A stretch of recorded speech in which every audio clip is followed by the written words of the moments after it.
Hello everyone. The Valley of the Four Winds is the breadbasket for all of Pandaria. Here, their farmers work the incredibly fertile grounds, thanks due to the runoff from waters of the Vale. Those same waters that were capable of evolving murlocs into Jinyu. Having such fertile lands even allowed us to put up a little farm and call it home. Although that didn't make it into Remix. Of course, producing massive size of food also draws in massive size of vermins, some with an extreme obsession with carrots. It feels like we were in that forest forever. Let's go! We've got to explore the valley! Do not be too hasty, Lili. This is how I traveled Kalimdor, one stop at a time. No wonder it took you so long then. You can't explore anything sitting on your butt. Here, we run into Chen Stormstout and his niece Lili, who are exploring the land from which their family originally comes. The Stormstouts are part of those Pandaren brave and adventurous enough to follow Lu Lang beyond the mists and onto his wandering turtle. That adventurous spirit burns deep, which is why Chen was one of the first signs that we ever had of the Pandaren existing. He showed up in Warcraft 3, mainly helping Rexar and the Horde with their Founding of Durotar campaign, but he's been all over. Like, obviously an event like the Brewfest, that's something a master brewer like Chen would never miss out. A craft that runs in the family, as within the valley there stands the massive Stormstout Brewery. Hoping to reunite with more of his kin, Chen went out to visit the brewery, but the Stormstouts have fallen on hard times. For generations, their brewery has been renowned as one of the best breweries in all of Pandaria. But now, only one Stormstout remains able-bodied enough to continue running its day-to-day operations. Only crazy Uncle Gao is face deep in his barley and brews, letting the entire place be run over by hosen, vermin, and elementals. Chen's a bit disheartened by his uncle, but not for very long. We will prove that he is a master brewer and worthy of the Stormstout name. We will clean out the brewery and put Uncle Gao in his place, accidentally helping him with creating one of the most beautiful drinks to ever come out of the brewery. It is the perfect brew. The name of Stormstout will be sung once again throughout the hills. Uncle Gao, this brewery was left in your care. What have you done? You again? Don't you see? I have made a name for myself at last. I have brewed perfection. At what cost? The brewery is trashed, infested. Details. And there are vermin in the main store. Look, Chen Stormstout, we all can't be heroes, running from our responsibilities, tromping around the dread wastes, saving the world. Some of us are artists. I think the brewery might be on fire. Yes, that happens. Chen and Lili stick around to work on the brewery's repairs, while we join some students who are looking for the hidden master, yet only one of them truly succeeds. We get to join them in an epic training montage, hardening ourselves to be able to smash away through nearly anything. This test is simple. All you need to do is strike the bamboo until it breaks. But it's too thick around, you might say. That is part of the test. Yes. To succeed, you must focus all your energy into one fist. Then, strike! An excellent strike! This test is simple. All you need to do is strike the wood until it breaks. But it's too hard, you might say, huh? But it's not too hard. You are ready for this. An excellent strike. This test is simple. All you need to do is strike that stone until it breaks. What? That's impossible, you might say, huh? Well, then you would be wrong. With clarity and focus, nothing is impossible. Well done. Something that will come in handy soon enough. But first, we travel to the Krasarang wilds, whereas the Jade Serpent has set up base within the Jade Forest. Gigi the Red Crane, they have their temple within the Krasarang wilds, which means that we also have a Sha contained here, the Sha of Despair. Anduin has taken quite a liking to the land, learning more, helping out where he can, a ray of hope in the darkness as the Sha feeds upon the emotions, infusing all of Pandaria, growing stronger and stronger until it too manages to break out and possess Chi-Ji himself. It seems hope has triumphed, after all. There is no time for celebration. Many followers of the Way still battle outside. We bring hope back to the temple, but not all tales get a happy ending. Here, we see a big difference in the Alliance and the Horde experiences. The Alliance help out Lore Keeper Valdrin with investigating an old fable that he'd read about the pools of youth, thinking it might explain the nature of their High Priestess Tron the Whisperwind's visions.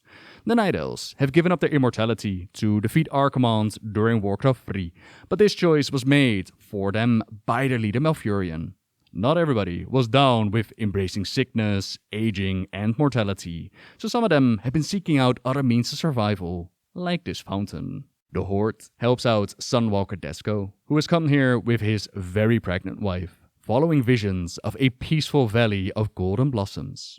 Following destiny, they ended up here, but delivering their twins brings complications, which sadly takes his wife. But that would only be the beginning. While the Alliance and the Horde poked a little at each other, the main threat was the Mogu, who murdered Vildrin's daughter. Decided to team up against the general Mogu threats, and then back to focus on their own, we'd see Vildrin embrace the waters of legend. Not as you might expect it, not to give himself immortal life, but instead transfer one's life essence to another, sacrificing his own to bring back the daughter who he lost on his quest for immortality. The Horde, Desco's suffering, had only just begun. The destiny of Pandaria was true and real, something the August Celestials, Chi-Ji the Red Crane, could sense as well. They would later approach Desco and explain this to him. Explain that he was going to have to choose which one of his children he was going to give up to stay with them, so that they could join the Order and fulfill their destiny. Not wanting to give up any of his children, especially not after just losing their mother, Desco decides to run. Gets attacked by the Mogu, and his children are hurt bad.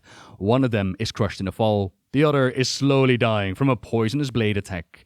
They make their way to the Vale's sacred pools, the Pools of Hope, where they try to heal the poisoned child. Even the Red Crane of Hope shows up, throws out some healing and resting powers, but then vanishes before Desco could plead for him to help his crushed baby. I'm not kidding, this is an actual short story, and while the moral of the story, it might be something in the direction of don't try to run away from destiny, or that this was the vision that they've been following, bringing their child to the August Celestials, I'll always remember it as a cautionary tale to not mess around with Chi-Ji the Red Crane. I challenge you not to think of hope as a vague and unimaginable future. Live every day with hope in your heart. In doing so, you create the future you dream of. He will let one of your children remain dead in order to teach you a lesson. After helping out Chi-Ji and taking care of business within the Krasarang wilds, we return to the Valley of the Four Winds, where something unusual is happening.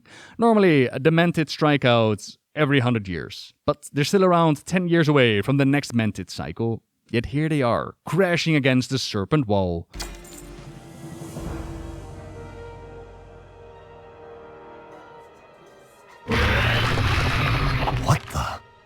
What was that noise? It came from the wall, sir.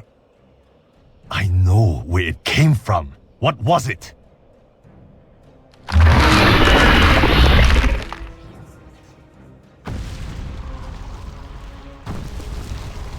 No. No! Men! To arms!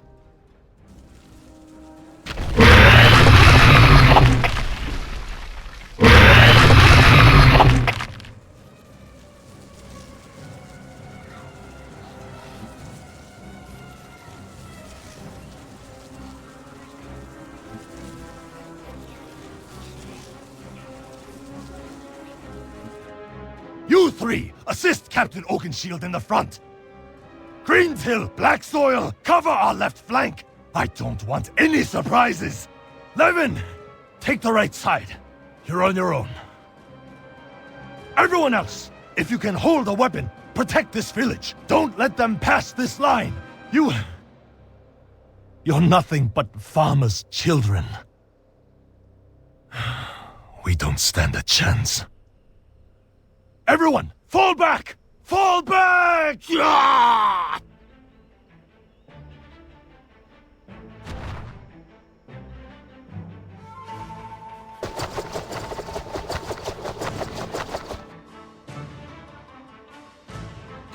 For Pandaria!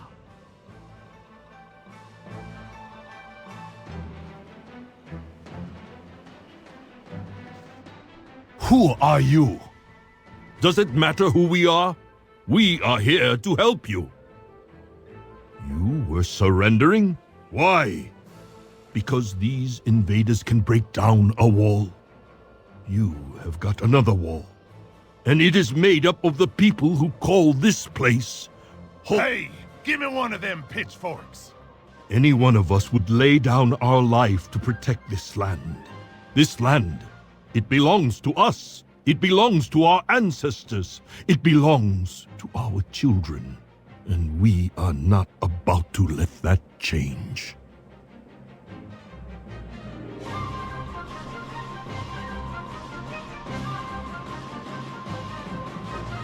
With all the Shan nonsense that we've been feeding across Pandaria, they're not exactly ready to hold the line against an unexpected invasion. But not to worry. Our heroic deeds in these past two zones, they're brought together. Pandaria rallies and pushes back the swarm. Return from where you came, Mantis. Yeah! Get back over your wall, you jiggly dukes! All hope is not lost. You can do this, but you cannot do it alone. You will need the help from that Mushan beast. Yes, I believe her name is, Miss Fanny.